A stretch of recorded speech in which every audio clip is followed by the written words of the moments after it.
Chairman, and I really want to thank Mr. Markopoulos for not only testifying here today. I can only imagine the degree of angst and frustration over the years that he felt going forward to the SEC with his analysis, repeatedly preparing reports, showing the magnitude of the fraud. We're not discussing here how we stop all fraud. We're discussing the greatest fraud on record.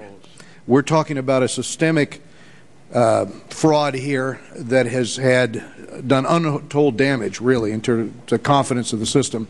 And we're also talking about a fraud in which a few things surfaced, and we'll hear about some of it in your testimony later. But I think that the concept of over-lawyering, the fact that, and we saw this in Britain too with the FSA, you have bureaucrats, you have people who are attorneys that don't understand the complexities of the market. And when somebody brings them and lays out for them that complexity.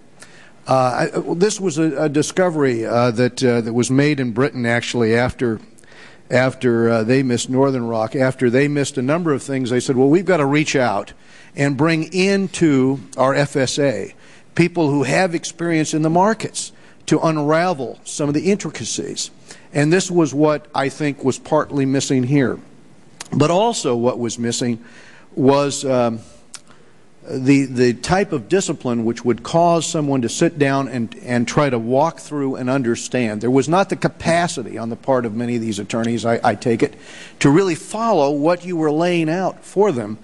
What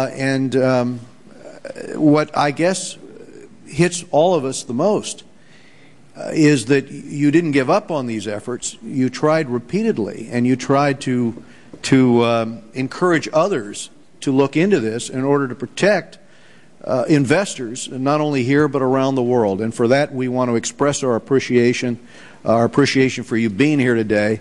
I've read your testimony and look forward to the questions that we could ask you, because we have got to re-engineer the SEC in going forward so that these kinds of systemic risks to the system are prevented, especially when a citizen like you comes forward and does their best in order to lay out the case. Thank you, Mr. Chairman.